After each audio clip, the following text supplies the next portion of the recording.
because I'm going to erase it. Okay, so if you're happy with that, I'm just going to hit erase it.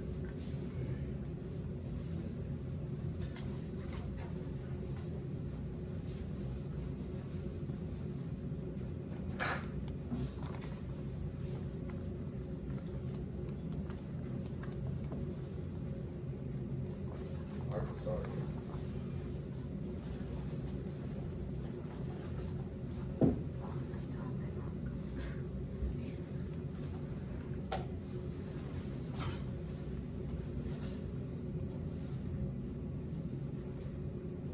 Okay, and once again, with this phylogeny, I'm leaving out some things. But I want you to, I'll entertain you, but with a little bit more details, but you only need to know this now, which is for now. So, this slide I made during my sabbatical, okay, and based on my stuff. You don't need to, it's too detailed, I don't want you to know it, but I just wanted to point it out. This is where the Crocodylomorpha, all of this clade up here is Archosaurus, okay? So it has an antorbital fenestra, mandibular fenestra, that's Apomorphis here. But there was two clades here that branched. This here, Pseudosuchia, included Phytosaurus, Etosaurus, and Rhapsodius. I showed a picture, it was of the Rhapsodium. These were major groups during the early Triassic, mid-Triassic.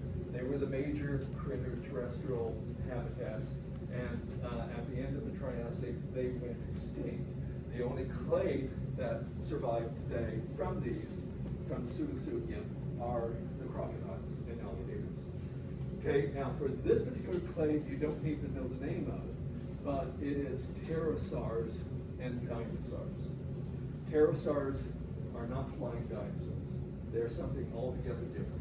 Okay, they're separate. So, but nonetheless, and this here, boy, there's other branches. Coelosauria, you've seen that word before. I could expand Coelosauria to being something just as big as this, but we're not going to go into that. All right, so I give you that's to you for free. Okay, so you can play with it and admire it. Okay, because I made it. All right, but let's go on. Okay, so these are sauropods that your childhood books always tell you that they're dinosaurs. They are not dinosaurs. Not even these. Pterosaurs are incredibly interesting critters. I have a whole book on pterosaurs at home, written by this guy who studies them from, I believe, the University of Bristol. But nonetheless, we'll go on. We'll stick with what you need to know. All right. So, dinosaurs. Erect limbs. What do I mean by that is the legs are directly under the body. This has evolved at least twice, maybe even 3 times, because some pseudosuchians that are close to crocodiles, they also have their legs pulled under their body, but it's independent. All of the other terrestrial tetrapods look like that. Okay, this is showing the pelvis, that's the pelvic region, that's pubis, and the legs are coming, it's the femur, it's sprawled off to the side. It's not very efficient for speed, okay? It's not a very fast way to walk. Furthermore, because of that type of walking, this is what creates a little bit of problems between breathing and walking at the same time. With dinosaurs and mammals, in fact, it's even more so in dinosaurs than in mammals, is that the legs are straight up and down. Furthermore, so this is something else. This was parallel. Rhapsodians, they're crocodile relatives. The crocodiles still have this type of gait. Now, this type where the legs are straight and erect is for speed. Okay, it evolved for speed. Even if a little bit later on some animals became too big to be too fast, it's still the original evolution was for speed. Another apomorphy, and I'm going to come back to this because the type of direct limbs here in dinosaurs is much more direct than it is in mammals. Okay, very much so. Perforated acetabulum. What the acetabulum is it is the socket into which the head of the femur fits. okay, right at your hip. You've seen you see this sort of socket, rounded socket, and the head of the femur is rounded. It's a ball and socket joint, and we have a fair amount of movement. We can abduct and rotate. We can do all sorts of things. But with this group, when it comes to erect limbs, the femur head is not rounded. It's shaped like a barrel. Furthermore, the angle between the shaft of the femur and the head of the femur is not angled like in mammals. It's almost perpendicular. So that that barrel-shaped head fit right through here. You see, that's just an opening. Okay, it forms a joint. There's no bone there. Okay, it's just a hole. That's what I mean by perforated acetabulum. This is called the acetabulum. And so we have a barrel-shaped femur, a head that fits in here, and due to that, the only type of motion that their legs can have is straight forward and back, not to the side. Okay, they're straight forward and back. And we have dinosaur tracks, a lot of them. Okay, that's a trace fossil, where the two legs, the two footprints, are almost in a straight line.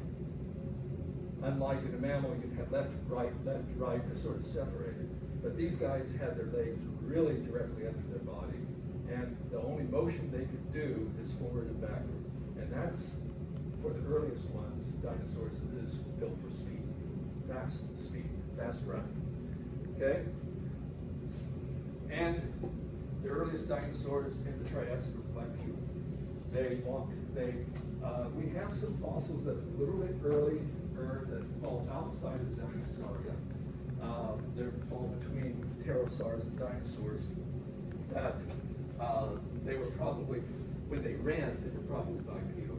But the earliest dinosaurs from 230 million years ago, that's late Triassic, they were small. All of them were small. The biggest one about the size of a pony, most of them even smaller, but they were definitely bipedal. They didn't use their forelegs to walk. The long tails was for balance. And unlike a lot of the figures you see of dinosaurs being upright with their tails dragging on the ground, that's not how they were. They were probably walking pretty horizontal.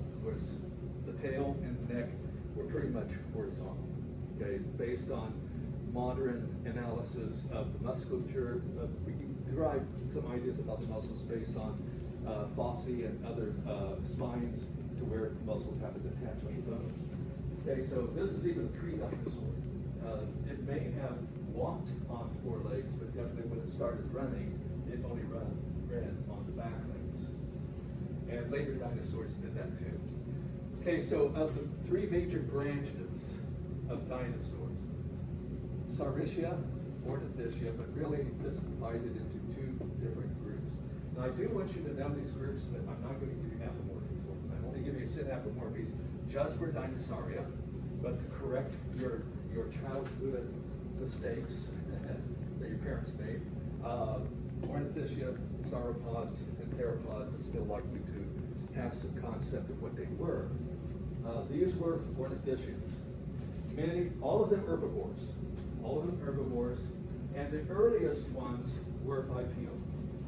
Okay, so the ones in the Triassic, late Triassic, early Jurassic walked on two legs, walked on their back legs. As they increased in size, some of them became quadrupedal. Okay, like ceratopsians, stegosaurs. These guys, and another group here, ornithopods, duck-billed dinosaurs, they remained bipedal. But the earliest ones are all bipedal. The modifying of this group is really supported by several features of the bone structures, especially the pelvis. For Saurischians, we have sauropods. These were they were all herbivores. They had very long necks, and they became some of the biggest dinosaurs. In the early Triassic, they were small. They were pony size. But as you went through the Cretaceous, some of them got really, really big. So So something called a Giganosaurus, and from Argentina, it's the largest sauropod. And this is it. This is from the museum, Field Museum in Chicago. And for reference, this here is a person standing right there, but it's pretty big. Okay? And they did not live in water. Okay, they were fully terrestrial, but they were herbivorous based on their teeth. And then the theropods, all sorts of them. Okay, most of them are carnivores, but there are other groups that were probably ate fish. There are others that were actually herbivorous as well, but it was still the main carnivore group. And it's this group, theropods, out of which birds come. Okay, birds are very much related to theropods. So if we go back to my phylogeny that I had here earlier, just to point out here, theropods is a big group from here on out, and I could expand this quite a bit larger. Okay, the birds came from here. Okay, this particular group.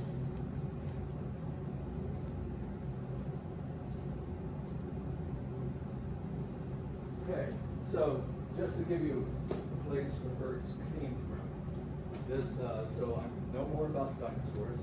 How much of it do I want you to know? Dinosauria, I do what you know, Ornithischia, Sauropod, theropods. Okay, that's the animals. Okay, except for the Dinosauria as well. Okay, so birds belong to this. This is not the complete lineage. Argosauria, Dinosauria, Sarvitia, Theropida, and there's a bunch of things I'm reading out here, Sinosauria, and there's a bunch of things I'm reading out there. But it is called avialis, or aves. A lot of your book would probably say aves. And that's true too. Both words are being used. Okay, for good. So I'm going to just like stick here with the birds. They are the only surviving dinosaurs. And already we have from the late Jurassic, we have fossil birds that I'll show you before, Archaeopteryx. It's the oldest bird fossil we know of. And it had a lot of plesiomorphic characters that modern birds do not have. But there were several branches of birds, that I'm calling aviales in this case, that went extinct. They didn't survive the Neogenesis extinction, just only one or two small groups that have led to modern birds that survived that. So Archaeopteryx, Jurassic, this is the only Jurassic bird fossil we have. All the other bird fossils are Cretaceous or even later Cenozoic. Okay? So a lot of the things that we consider unique in birds actually evolved much earlier in some sort of theropod dinosaurs. We associate, for example, they have hollow bones. Okay, birds have hollow bones, especially in the vertebrae, in the scapula and the humerus up here. They're hollow, and this is related. Well, for one thing, it makes them light. If you're going to fly, you don't want to be heavy, right? But that happened much earlier for other reasons. Okay, and I'll come back to point out probably the main reason why they have hollow bones. And so we call this sort of a pre-adaptation. It's a character that evolved earlier for a different function, but it's pre-adapted for another type of adaptation later on. Okay, so hollow bones was to house air sacs or lungs. Okay, not for lightness. And I'll come back to that in a moment. Lungs. When we get into physiology, I'll talk about unique lungs that birds have. It's a one-way flow of air, highly efficient. Our lungs work like a bellows. We have to breathe it in, it stops, and we breathe it out. It's tidal flow. But in the case, and there's a problem with that because when you breathe out, we have fresh air and stale air that mixes together that you breathe back in, and therefore the oxygen content goes down. Whereas with a bird, it's fresh air all the way through. Okay, it's a one-way flow. Crocodiles have a one-way flow of air in their lungs as well. But it's not the same as in birds, but it's probably an earlier form. So the lungs have, in addition, something called air sacs. And don't dwell on that here, because when we get into physiology, I'll go into more details on how this works. But these air sacs is not for gas exchange, that happens in the lungs. But a lot of these air sacs are found inside of the bones. That's why they're hollow. Okay? Almost all theropods have hollow bones, but we don't have their lungs.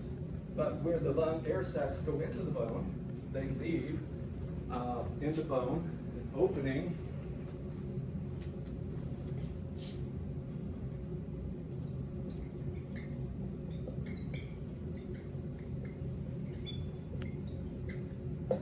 something called openings are called pneumatic foramina.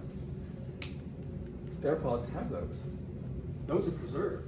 Okay, not only do they have hollow bones, but they have the openings that we know were for air sacs that went into their lungs. So they had that type of lung. This is very, very efficient for the types. Flying takes a lot of energy, and therefore you need a lot of oxygen. Okay, and so this is a very efficient for that, but it's a pre-adaptation. It came further back in time. A wishbone. Okay, now this here is your clavicle up here, collarbone. We have two separate ones. In birds, they're fused to the sternum, forming when you eat a turkey, wishbone. Okay, that's the two clavicles, and it's a very important structure for wing muscles. Okay, well, that goes way back into a group called neotheropods, way, way long before birds. So even that furcula is not an apomorphy of birds. It's another subgroup of theropod dinosaurs. So foot with 4 toes, one of which does not touch the ground. Okay, so if you see bird tracks, you see 3 toes. You see theropod dinosaur tracks, you see 3 toes. Okay, they have that reduction, but that's true of all, not just birds. Okay, but it is something that had been associated with birds. In the forelimbs, this reduction of toes and fingers happens in both legs and in the arms as well. Hands. T-Rex had only 2 fingers, real short. A lot of people say, well, he couldn't scratch his chin. They're that short. But they're still pretty muscular. They had to use them for something. We don't know what it was for. Okay, so these are things that have always been associated with birds, but they can't be apomorphic birds. And they're scattered through time, a mosaic evolution. This is one of the greatest examples of mosaic evolution. Okay, that things don't arise in one lineage all at the same time. So, something else we associate with birds, feathers. Well, we now know that a lot of dinosaurs had feathers. Okay, and these are derived from dermal scales. And the earliest fossils that we have that show, in fact, for a long time, these lines on those bones were assumed to be something that bacteria produced. But we now know that they are monofilamentous feathers. What's the difference between a feather and a hair? Well, hairs are solid, feathers are hollow. These things are hollow. In the fossils, we can tell that they're hollow. Furthermore, sometimes they preserve keratin B. We've been able to extract at least enough information from organic debris there that indicate it's keratin B. Mammals don't have keratin B. We have keratin A. Feathers are keratin B. And we have all sorts of these, mostly from China. In northeastern China, there's remarkable preservation conditions for at least 10 million years toward the last part of the Cretaceous. And so some feathers are like this, some are like this. This is what flight feathers are in birds. And very few dinosaurs had those. Some of them did. Some of them did. The closest relatives of modern birds had asymmetrical feathered flight feathers. It's called pernicious feathers. These types of feathers were widespread. Of course, when I say widespread, we have enough of them to deduce that it's probably widespread. For example, T-Rex, there's no fossil of T-Rex that has feathers, okay, because these things are rarely preserved. But there is an Asian form that was closely related to it's called belong. And we have fossils with filamentous feathers. And these two were probably sister groups. And so if one had feathers, probably the other one would too. Okay, so original function, maybe display. We have things that look like this, that they only had feathers on the tail and on the arms. They definitely didn't fly, okay? This here has a lot more feathers. This is Microraptor. That's not a dinosaur, or excuse me, that's not a bird. That is a dinosaur. It's a troodonted dinosaur. And didn't fly, but nonetheless, that was probably for display. Or it could be that they were for